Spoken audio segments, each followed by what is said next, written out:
हम लोग इस योजना को door step delivery of ration की योजना को लागू करने के लिए बहुत संघर्ष कर रहे हैं। सब कुछ हो चुका था, हमने सारा काम कर लिया था।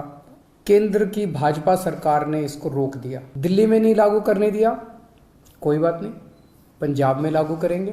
पंजाब के मुख्यमंत्री भगवंत मान जी ने आज बहुत शानदार ऐलान किया इस देश के गरीबों के लिए, पंजाब के गरीबों के लिए, और मैं समझता हूं कि पूरे देश पे आने वाले समय में इसका असर पड़ेगा। भगवंत मान जी ने ऐलान किया है कि पंजाब में गरीबों का राशन उनके घर घर तक पहुंचाया जाएगा। Door step delivery of ration, घर घर राशन योजना। अभी आज़ादी के 75 साल बाद भी एक गरीब आदमी को अपना गेहूं चावल महीने का जो राशन होता है, जो सरकार देती है, वो राशन लेने के लिए लंबी लंबी लाइनों में लगना पड़ता है, छुट्टी लेनी पड़ती है, ढेरों तकलीफ़ें उठानी पड़ती है।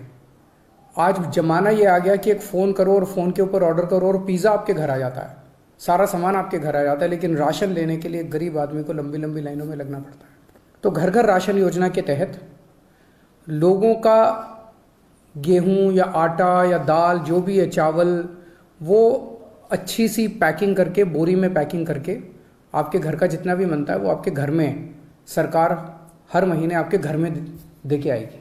पंजाब के गरीबों को इससे बहुत फ़ायदा होगा। तो मैं पंजाब के लोगों को बहुत बहुत बधाई देता हूँ।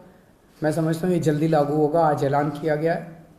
दिल्ली में पिछले 4 साल से हम लोग इस योजना को, door step delivery of ration की योजना को लागू करने के लिए बहुत संघर्ष कर रहे हैं। सब कुछ हो चुका था, हमने सारा काम कर लिया था। केंद्र की भाजपा सरकार ने इसको रोक दिया, इसे करने नहीं दिया। ये सही नहीं है। लेकिन अंग्रेजी में एक कहावत है, you cannot stop the idea whose time has come. जिस आइडिया का समय आ चुका है उसको कोई नहीं रोक सकता, उसको कोई ताकत नहीं रोक सकती, फिर उसके पीछे कुदरत लग जाती है। अब इसका आइडिया आ चुका है, इसका समय आ चुका है, तो ये तो लागू होगा।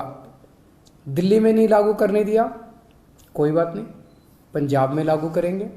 पंजाब में लागू होगा, सारा देश देखेगा, सारे देश के लोग इसकी मांग करेंगे, पूरे देश में लागू होगा। जैसे आज मोहल्ला क्लिनिक दिल्ली में बने, पूरे देश में बन रहे हैं। दिल्ली के अंदर जो जो चीज़ें लागू कर रहे हैं, पूरे देश में लागू होती जा रही हैं। पिछले कुछ वर्षों में आप लोगों ने सबने देखा कि किस तरह से दिल्ली के लोगों के कामों को रोका गया। किस तरह से हम मोहल्ला क्लिनिक बनाना चाहते थे, मोहल्ला क्लिनिक को 2 साल तक रोक दिया, लेकिन फिर बनाए हम लोगों ने। सीसीटीवी कैमरे पूरी दिल्ली में लगाना चाहते थे, उनको 3 साल तक फाइल रोक दी केंद्र ने। स्कूल बनाना चाहते हैं, उनको रोका जाता है। अस्पताल बनाना चाहते हैं, उनको रोकने की कोशिश की जाती है। पिछले 75 साल से इस देश के लोगों को रोका गया, हर कदम पे रोका गया। लोग आगे बढ़ना चाहते हैं, लोग विकास करना चाहते हैं, लोग प्रगति करना चाहते हैं, उन्हें रोका जाता है। इस देश के लोग बहुत अच्छे हैं, इस देश के लोग बहुत इंटेलिजेंट है, इस देश के लोगों में बहुत टैलेंट है, इस देश के लोग तरक्की करना चाहते हैं, लेकिन उनको 75 साल से रोका जा रहा है। लेकिन अब लोग रुकने वाले नहीं हैं। अब लोगों ने ठान लिया, अब लोग खड़े हो गए हैं। 2 राज्यों के अंदर लोगों ने कट्टर ईमानदार सरकार बना दी है। अब ये देश तरक्की करेगा, अब ये देश आगे बढ़ेगा। मैं उन सब लोगों को कहना चाहता हूँ, सभी ताकतों को कहना चाहता हूँ जो इस देश को रोकने की कोशिश कर रहे हैं, कि आप जो मर्जी कर लीजिए, अब ये देश रुकने वाला नहीं।